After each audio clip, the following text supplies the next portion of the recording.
o quê? Desafios para a gente, né? Meu filho, ó, você vai ter que dar um estudo bíblico para tal pessoa. Mas, Senhor, eu nunca dei um estudo bíblico. Como que eu vou? Ou não, irmão, você vai ter um cargo aqui de liderança, mas eu não sou preparado. A gente sempre acha que nunca está preparado para nada, né? Se Deus está te capacitando, é que você tem condição. Você pode, vai com coragem, vai com fé, que Ele capacita os escolhidos, né? E muitas vezes a gente fica nesse entrave, né? A gente não tem intrepidez, não tem fé muitas vezes, e aí a gente não acredita no nosso Deus, né? E aí quando Deus dá as bênçãos dele, ó, fala assim, ó, filho, segue as minhas palavras, segue o meu caminho. E você fica assim, não, mas eu acho que não vai dar certo. Eu acho que não vai ter jeito não. E você não confia em Deus. E aí a gente não tem a coragem necessária para o quê? Ir lá e fazer a obra de Deus. Muitas vezes alguém vai no trabalho, algum lugar, pede para você dar testemunho e você fica com medo do que as pessoas vão achar.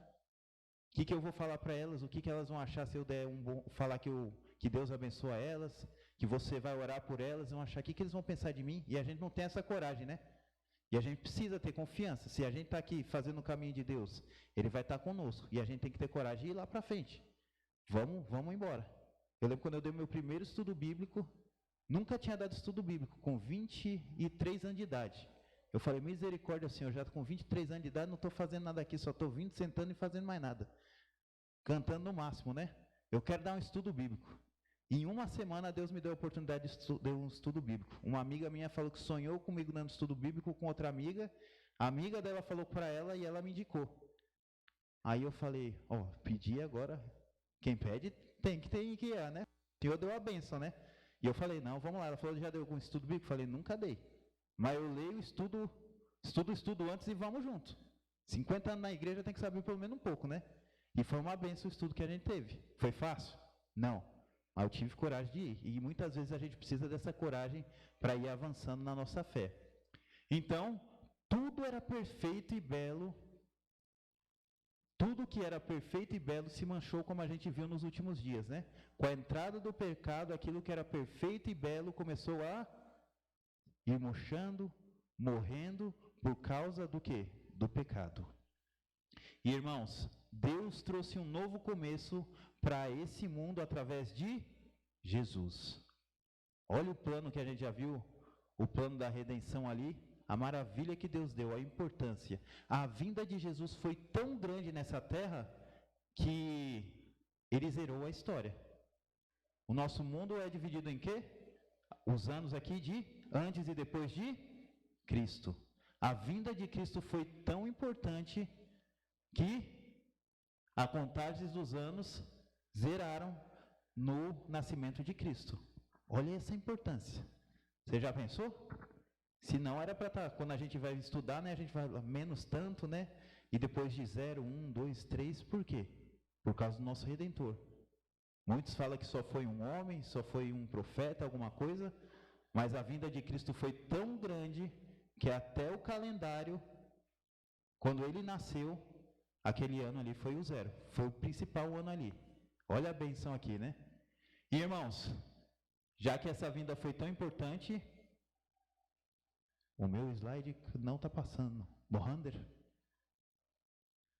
Agora o sucesso. Vamos abrir a Bíblia e vamos ver aqui esse momento de suma importância. Lucas 2, 1 a 7. Vamos ver esse nascimento de Cristo. Alguém está sem Bíblia? Alguém não trouxe Bíblia? Irmã, Terezinha? Não, Terezinha não. Teodora, consegue uma Bíblia para Sandra aqui, fazendo um favor? Sara. Eu errei, Sara. Desculpe. Você vai ser batizada aqui com o nome de Sandra.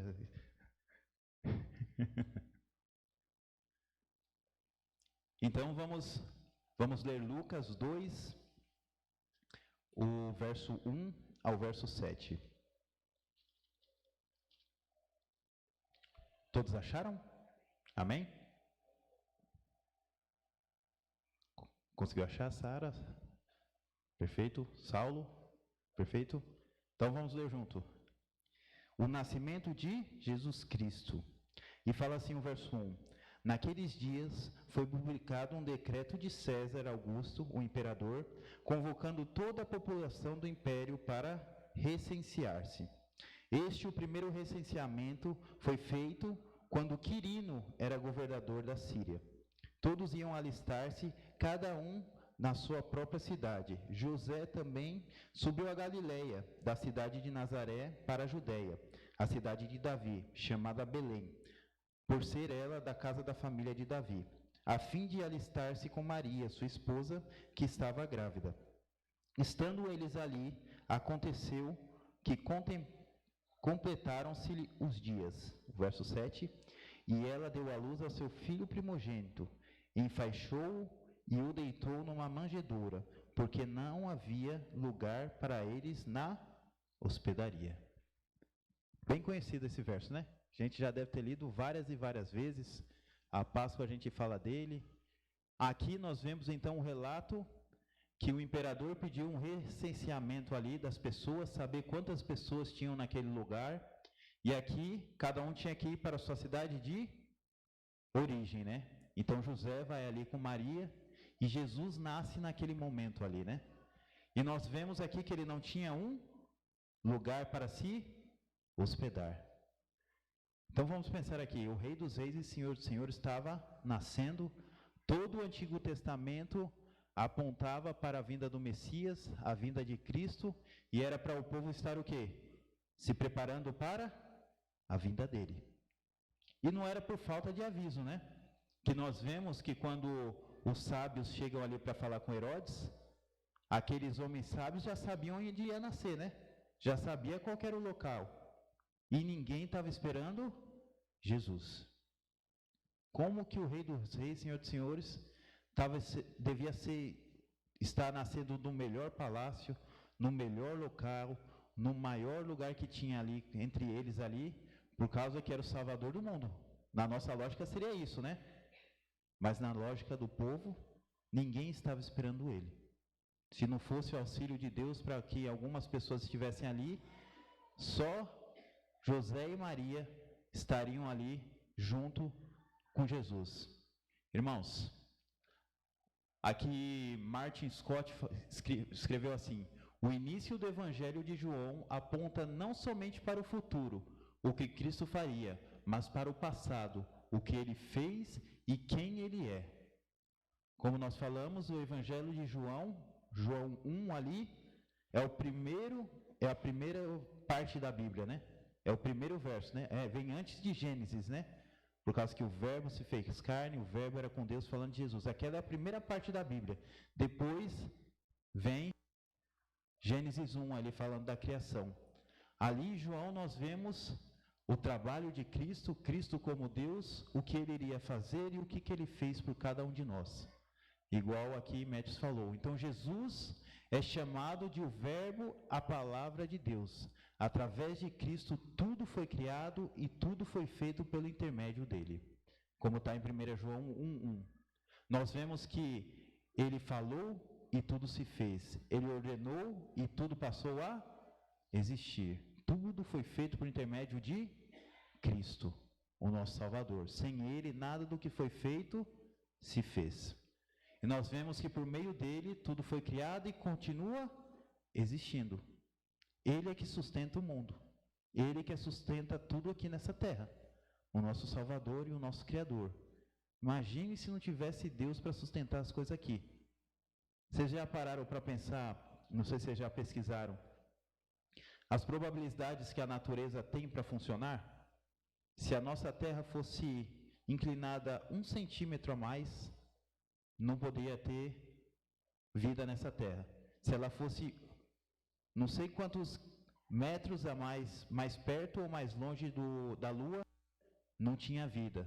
Se o nosso oxigênio tivesse um pouquinho mais de oxigênio ou menos, não teria vida. É tão exato a natureza e as coisas que Deus fez, e Ele mantém sob controle, que é difícil a gente pensar que isso veio de uma explosão e do nada.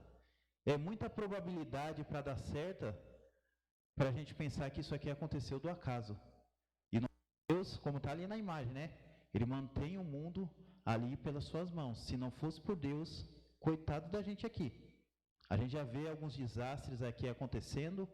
Imagine quando a mão de Deus for tirada desse mundo. Como que vai ficar essas coisas? Misericórdia, né? Irmãos, Ele é a expressão exata do ser divino, Jesus Cristo. E aí ele sustenta todas as coisas com a sua palavra poderosa. Pensa no poder da palavra de Deus, do poder da palavra de Cristo. Através da sua palavra, ele criou o mundo inteiro. A gente não consegue pensar nisso, né? Que a gente pode falar o que for, a gente não consegue fazer nada com a nossa palavra, né? Criar, né? Do nada. A gente pode, no máximo, aqui falar uma palavra boa, ofender alguma pessoa, né? Só isso. Mas eu falo assim, ó, cria alguma coisa. Não vai. Pode falar a vida inteira aqui, não vai acontecer nada. Mas o poder de Deus, Deus é onipotente, Deus é onisciente e Deus é onipresente. Nosso Deus é maravilhoso. Quando você pensa que Ele falou, haja luz, houve luz. Haja animais, houve animais. O poder da palavra dEle é maravilhoso. E a palavra dEle, tanto falada quanto escrita, é poderosa e transforma a vida de uma pessoa. O poder da palavra de Deus, o poder da Bíblia, faz um homem que é drogado virar um servo de Deus. Faz um homem que tem depressão, que quer se matar, se transformar e virar um milagre na vida de outras pessoas. Só através do poder da palavra de Deus. A gente não compreende esse poder, mas esse poder é o poder de Deus, o poder do Espírito Santo, de transformar o coração das pessoas que leem, estudam e praticam a palavra de Deus. Então, irmãos, sim, o Verbo se fez carne e habitou entre nós. O original da palavra habitou é acampar, estar junto naquele lugar. Igual se a gente fosse acampar, né? Coloca uma cabaninha e viveu entre nós. Que é o sentido da palavra habitou ali em João 1,14. E irmãos, a palavra, o agente da criação, se tornou criatura, aquele que trouxe o universo à existência, nasceu dentro do universo como um ser humano. Como a gente já comentou, maravilhosamente Deus se fez aqui homem e habitou entre nós. E para Deus, isso aqui deveria ser o quê? Uma desonra, né? Uma raça caída, uma raça que rejeitou ele, e agora ele tem que se transformar num homem, encarnar aqui, para viver segundo eles, igual a eles, para dar oportunidade de salvação. Para nós, isso aqui é uma honra, mas para Deus seria uma desonra ali para ele. Mas mesmo assim, ele o quê? Veio com todo amor e falou, vou ser um igual a eles. Vou vir e vou habitar junto com eles. Viver as agruras que eles viveram. Passar por sofrimento e momentos felizes. Mas eu quero que eles estejam ao meu lado. Quero dar oportunidade de salvação para cada um deles. Irmãos, Jesus se fez humano para estar perto de nós e viver junto de nós. Pensa a oportunidade de quem viveu naquela época. De ter tido a companhia física ali de Jesus, né? Escutado as palavras dele, né? Hoje a gente escuta pela palavra dele. O máximo a gente vê um filme, alguma coisa assim, que é bem bonito, né? E a gente tem aquela sensação. E hoje ele está ao nosso lado. A cada momento que você ora, que você pede a presença dele, ele está ali ao seu lado, te abençoando e te confortando. Da mesma forma que naquela época lá, eles estavam ali ao lado de Cristo. Hoje também nós temos essa oportunidade. E ele está presente aqui agora, para te abençoar. Por causa que ele falou assim, onde vocês vão estar, eu vou estar até a consumação do século ao seu lado. Não vou deixar você sozinho. Eu vou estar com vocês. Mas quando eu voltar, a gente vai ter a eternidade inteira para morar e viver juntos. Olha o que Deus fez por nós. A diferença que vai ser para a gente. De uma raça caída a uma raça exaltada pelo sangue do Cordeiro. E aqui nós vemos que nós gostamos de estar perto de quem a gente ama, né? Não é possível amar alguém e querer que ele esteja longe. Falou, eu te amo aqui, mas eu quero você lá no outro estado. É estranho, né? Não tem como. E Deus ama tanta gente que Ele quer um relacionamento conosco.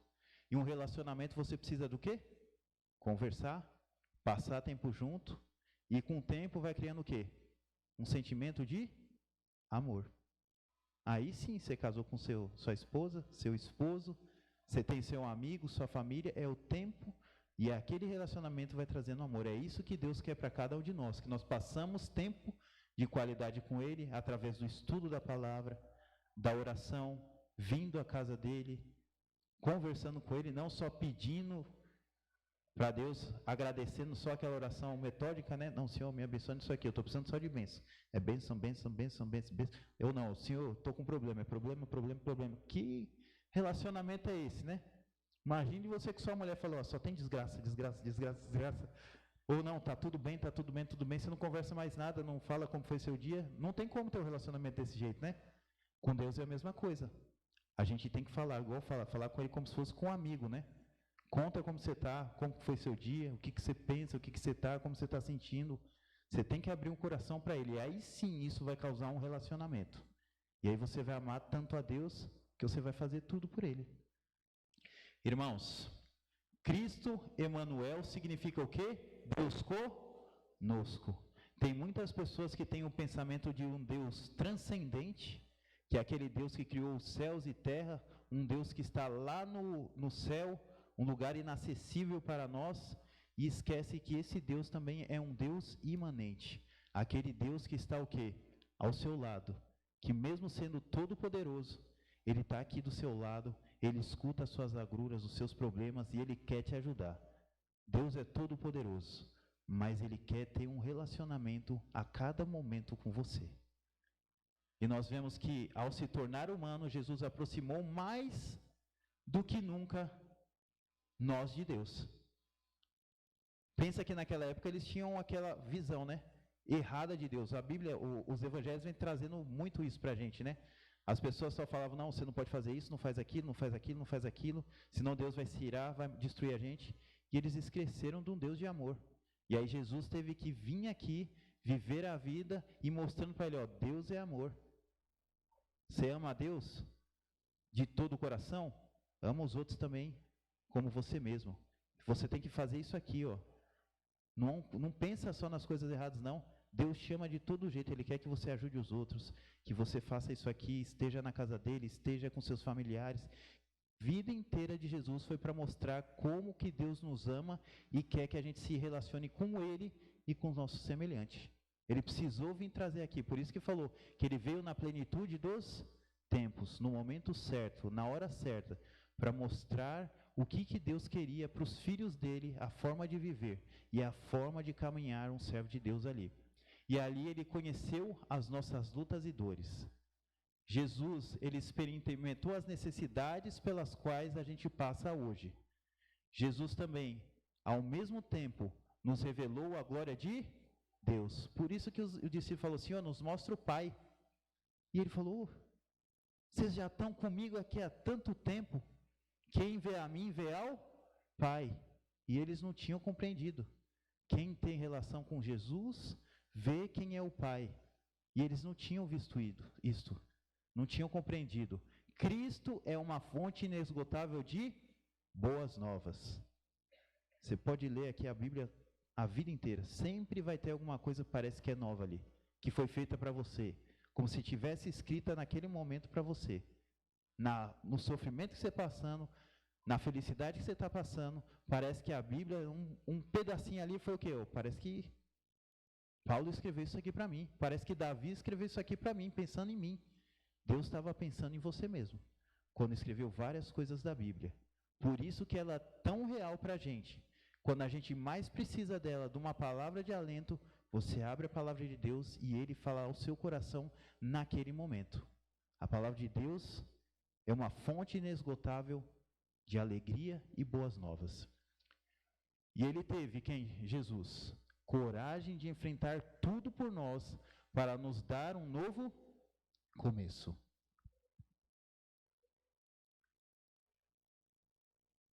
E a gente falou sobre coragem, né? Jesus tinha no seu coração o amor por nós, e esse sentimento foi que deu coragem para ele vir aqui passar tudo que ele sofreu para dar a salvação para cada um de nós. Ele não pensou duas vezes, ele falou, eu morro por eles, eu faço isso aqui, por cada um do que está aqui presente, por todos aqueles lá fora que estão rejeitando ele, aqueles que estão aceitando a sua palavra. Valeu a pena. Se uma pessoa só nesse mundo aceitasse ele, ele viria aqui e morreria, passaria tudo o que ele passou aqui por uma pessoa só. Olha que amor é esse, irmão. E muitas vezes a gente, se alguém faz alguma coisa mal para a gente a gente só deseja o mal para ela, né? Não faz o bem. Eu falo, não, deixa ele lá, eu não quero saber dele não. Ele não gosta de mim, eu também não gosto dele. Cada um fica no seu canto, né? E Jesus, imagine se fosse assim. Coitado de nós aqui, né? Não, eles não me amam. Adão e Eva me traíram aqui, não aceitaram minhas palavras, não vou fazer nada por eles. Se Deus fosse igual a gente, não ia ter salvação para a gente, não. E ele é totalmente diferente. Deus é amor. Por isso que a Bíblia inteira fala, Deus é misericordioso, Deus é amor. E esse amor tão grande, ele veio aqui e morreu por cada um de nós. E aqui em Isaías 53, 3 a 5 fala, era desprezado e o mais rejeitado entre os homens, homem de dores e que sabe o que é padecer. E como um de quem os homens se escondem, o rosto era desprezado, e dele não fizeram caso. Isso foi a realidade que aconteceu. Um homem amoroso, um homem que queria salvar a todos, trazer o reino de Deus, e foi desprezado, maltratado, judiado. Pagaram ali o bem dele com o mal. Mas Cristo pagou o mal com o bem. Ele mostrou para cada um de nós um exemplo de como é um servo de Deus. Como um servo de Deus deve agir. Como lidar quando alguém faz alguma coisa mal com você. E aqui nós vemos que Cristo nos salva sem ajuda humana. Jesus não precisou de nenhuma ajuda de ninguém aqui para nos salvar e dar a oportunidade de salvação. Isso mostra para a gente o que não é nossas obras que vão colocar a gente no céu, e sim a graça e sacrifício de Jesus Cristo. Só não é muita coisa. Valeu a vida do Filho de Deus, a morte dele, e só Jesus é o nosso intercessor, só Jesus é o mediador, e só através do sacrifício dele que a gente tem direito à salvação. Eu posso fazer tudo de bom aqui nessa terra, ajudar todo mundo, não matar, não roubar, como muita gente fala, não mato, não roubo, não faço nada, mal nenhum, eu vou para o céu. Não, não é isso. Se eu não aceitar Jesus como meu único salvador e mediador, eu posso fazer bem a vida inteira aqui, que eu não mereço o céu. Por causa que eu sou mal, eu tenho pecado no meu coração, e nada que eu faça mereça, não chega aos pés ali do sacrifício de Cristo. É só através do sangue dele. Irmãos, Cristo nos salva como uma doação. Foi doação de quem? Esse verso João 3,16. Porque Deus amou o mundo de tal maneira que deu seu Filho doação unigênito para todo aquele que nele crê, não pereça mais, tenha vida eterna. Através ali da doação de Deus, falou, vou mandar o meu Filho, e Jesus falou, pode deixar, Pai. Eu vou lá e morro por eles, com todo orgulho, com todo amor. Nós vemos que Cristo salva pelo sacrifício dele. E não foi fácil. Foi difícil. Mas toda a chicotada, toda a cusparada que ele levou, xingamento, não foram nada comparado ao que ele sofreu ali no Getsemane. A gente vai estudar mais para amanhã sobre o Getsemane. Não foi nada. A dor física comparada com todo o pecado que ele passou ali no Getsemane. Foi tamanha angústia que Cristo passou, que ele chorou, suou lágrimas de sangue. Olha o estresse que Jesus deve ter passado ali para chegar nesse ponto. Todos os pecados que existiram nesse mundo estavam sobre ele. Ele estava ali como aquele cordeirinho que ia ser sacrificado, que levava os pecados dos outros ali, e ali era literalmente o Cordeiro de Deus que tira o pecado do mundo. Mas para tirar o pecado do mundo, ele recebe todos os pecados que a gente vai fazer aqui a vida inteira. Tem vezes que a gente está fazendo coisa errada e a gente não tem isso na mente, né? Jesus sofreu lá no Getsemane, morreu por mim, e eu estou aqui fazendo isso ou fazendo aquilo, desonrando ele. E muitas vezes a gente está no erro e no pecado, e aí a gente só pensa, não, Jesus me ama, e a gente não pensa no amor que a gente tem por ele. A gente continua pecando e fazendo errado, e ele sofreu tudo o que sofreu pela gente. Olha o peso. Mas a gente vai estudar mais amanhã isso aqui. E, irmãos, Cristo nos salva pela expiação. Aquele símbolo, quando a gente estuda o Yom Kippur, né? Aquele dia especial do povo de Deus, o dia do juízo, Depois de todo o sacrifício, de toda aquela expiação que acontecia, Deus enchia de fumaça o santuário, e quando o sacerdote saía, o que ele fazia? Deus aceitou o sacrifício. Deus aceitou todo o sacrifício que a gente fez e perdoou todos os nossos pecados. Deus aceitou o sacrifício de Cristo e hoje nós somos expiados. Nós fomos justificados através do sangue de Cristo e temos a oportunidade de salvação. Irmãos, esse sacrifício tornou o pior planeta que existe em todo o universo o principal. Como nós vemos em Apocalipse, quando essa terra for recriada, transformada, qual que vai ser o ponto central de todo o universo? A terra. Por quê? A Nova Jerusalém vai descer para cá e Deus, todos os anjos vão habitar o quê? Na terra, renovada. E aí a gente fala que a capital do universo vai ser aqui. Fomos criados à imagem de Deus e semelhança, escolhemos ser a imagem de Lúcifer e semelhança dele, como hoje o mundo é, mas através de Jesus e do seu sacrifício, nós vamos voltar à imagem e semelhança de Deus.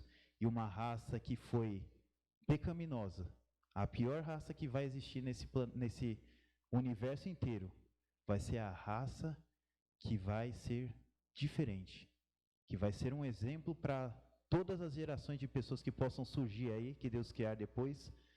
Sempre vai ter um povo que eles são diferentes. Eles conheceram o pecado, eles abandonaram a Deus, mas teve um povo, os filhos fiéis, os filhos daqui da Viliase, que mesmo em meio ao pecado, mesmo em meio às coisas difíceis da vida, eles escolheram seguir a Jesus e abriram mão da vida deles em qualquer coisa ali que poderia parecer boa do dia a dia para eles, e eles abriram mão disso para ter uma vida ao lado de Cristo. E hoje eles são sacerdócio real, raça eleita, povo separado, povo que representa a Deus. Isso só pôde através do sacrifício do nosso Senhor Jesus Cristo. Irmãos, muito além de revelar coisas negativas sobre nós, a encarnação de Jesus revela nosso valor diante de Deus. E o nosso valor é muito grande para Ele. Jesus deu tudo o que tinha, sua glória, adoração dos anjos e sua dignidade, para vir aqui e morrer por mim e por você, para que a carne que Ele havia assumido fosse humilhada, ferida e morta em nosso favor. Irmãos, de uma coisa nós podemos estar certos: não conseguimos ficar neutros no meio do grande conflito. Quando você entende o sacrifício de Cristo e o que Ele fez por você, você tem que tomar uma decisão. Para onde que eu vou? Que lado eu vou escolher? A quem eu vou servir? Quem é o meu Deus? Não tem como você compreender o sacrifício de Cristo, meditar nele e ter uma vida normal. Agir como se não fosse nada. Você tem que escolher a cada momento quem é que você está servindo. Que decisões você vai nortear a sua vida. Quem é que vai ser o seu Deus e como você vai viver. Só com essa compreensão e meditação, a gente escolhe o lado. Eu sigo a Cristo. Não, eu não sigo a Cristo. O grande conflito é isso, irmão, como a gente já viu. Satanás e Jesus, um brigando com o outro pelo seu coração. E as escolhas do dia a dia vão mostrando quem que é o Deus de verdade na sua vida. Quem que você está assumindo ali como seu Salvador. E para a gente terminar, é hora da gente recomeçar. E muitas vezes o recomeço não é fácil. Jesus nasceu aqui para nos salvar. Ele nos amou até o fim. Irmãos, a manjedoura era um coxo, como está mostrando aqui. Tinha aquele feno, mas ele servia para quê? Para colocar uma criança? Não. Para colocar comida para os animais, tratar eles ali. Não era o lugar de um servo de Deus, um filho de Deus, o próprio Criador nasceu. Pensa, aquilo ali devia estar imundo, por causa que era coisa de animais, e agora virou um leito do Filho de Deus, do Rei dos Reis. Através de anjos, através daqueles magos, eles foram naquele lugar Aqueles homens humildes, homens que cuidavam dos animais, deviam estar fedendo, por causa que estavam ali junto deles, da ovelha, tinha que levar, passar o dia inteiro com ela. Agora eles vão ali perante Maria e José, adoram ali o sacrifício de Cristo, aquele homem ali que estava nascendo, o Rei dos Reis que tinha sido prometido, e agora homens gentios que estavam lá fora, que nem conheciam muitas vezes a Bíblia, mas eles souberam ali das profecias e viram a estrela que guiou eles ali. Os gentios, pessoas que não eram do povo de Deus, chegaram com coração humilde e adoraram o Rei dos Reis e Senhor dos Senhores. Irmãos, muitas vezes a gente está dentro da casa de Deus, conhece a palavra de Deus, e a gente não está aceitando o sacrifício de Cristo. Estamos como aqueles judeus ali, que tinham todas as profecias, todas as direções através da palavra de Deus, e quando Jesus veio, eles foram pegos desprevenidos. A mesma coisa vai acontecer na volta de Jesus. Nós temos hoje a Bíblia completa, temos culto toda semana, temos a oportunidade de ler e estudar a palavra de Deus, ver pregações maravilhosas, mas Jesus falou que os filhos dele estão dormindo, igual as de virgens ali, né? E vão ser muitos pegos desprevenidos. Queria chamar minha querida aqui para cantar a última música. E Deus faz nós termos um novo começo, uma nova oportunidade. Ele tem para cada um de nós hoje. Ele quer que você transforme sua vida. Ele quer que você se direcione para os caminhos dele, como aqueles pastores e aqueles homens gentios. Você possa estar humilde perante ele e aceitar Cristo e se preparar para a vinda dele, irmão. Que o sacrifício e o nascimento dele não possa ter sido em vão na sua vida. Se você deseja que Jesus nasça no seu coração, não no coração do meu irmão do lado, do outro, e não nasça no seu, senão isso vai ter sido em vão, irmãos. Ele tem que nascer e transformar a sua vida. Esse é o momento de você orar e falar para ele: Senhor, transforma a minha vida, nasça no meu coração, me deixe aceitar de coração o seu nascimento e o seu sacrifício. Que você possa meditar, e se você tem esse desejo, que você possa se levantar e possamos pedir a bênção de Deus nessa noite.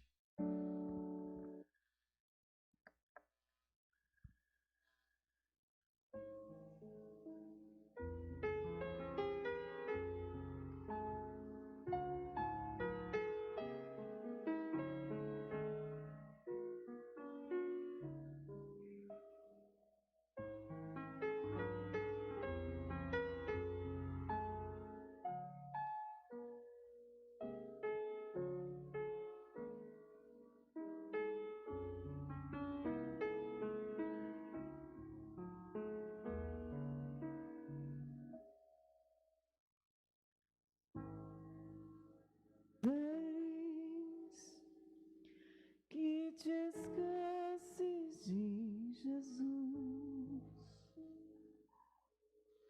desprezas o estudo e a oração,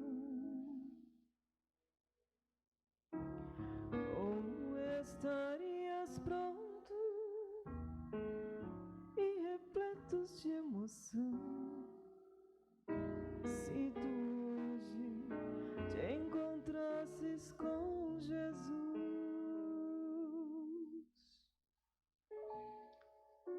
É real teu desejo de vê-lo voltar. Tu anseias por teu Salvador.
procurasses se esconder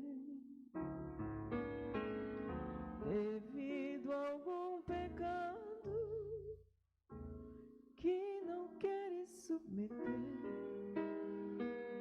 Que horror, os ímpios perecer.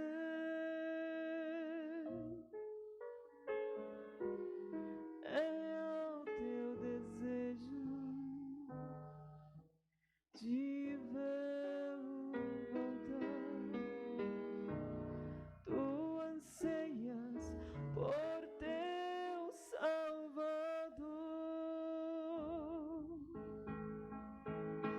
São teus lábios louvor, é tua vida, amor. Queres mesmo ver Cristo voltar?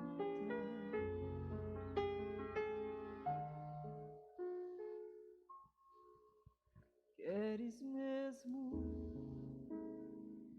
ver Cristo voltar?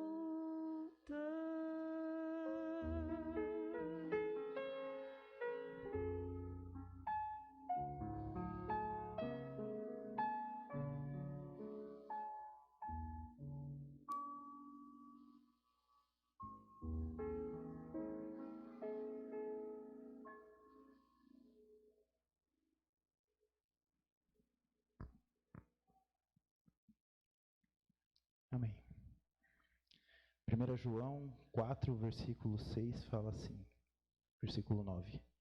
Nisso se manifestou o amor de Deus em nós, em haver Deus enviado seu Filho unigênito ao mundo, para vivermos por meio dele.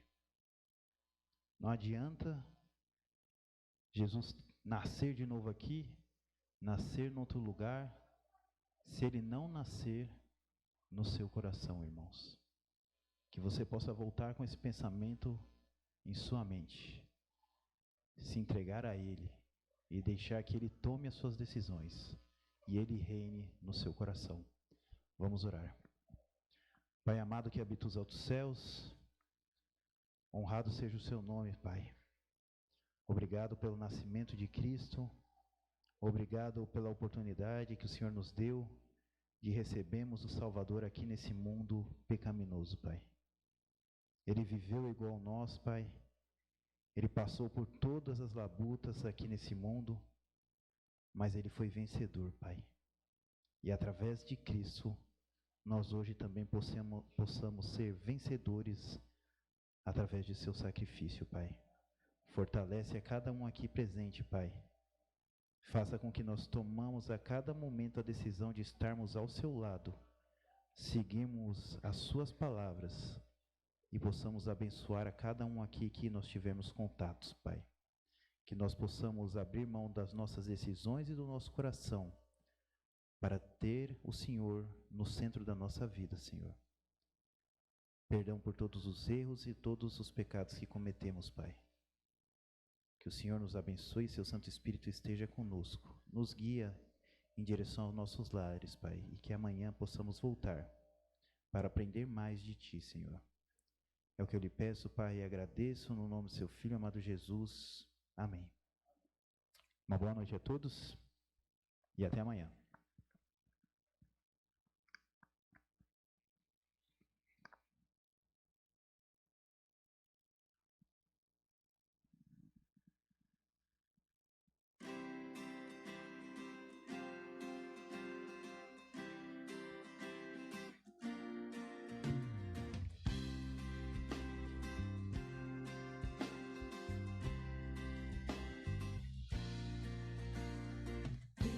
Senhor.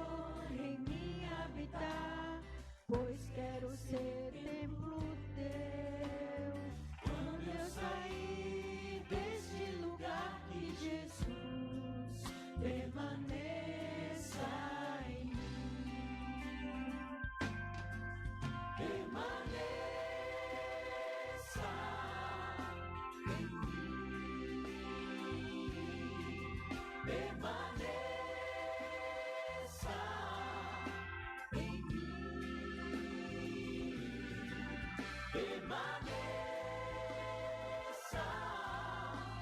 em mim, meu Senhor, permaneça em mim. Venha, Senhor, em mim habitar, pois quero ser tentado.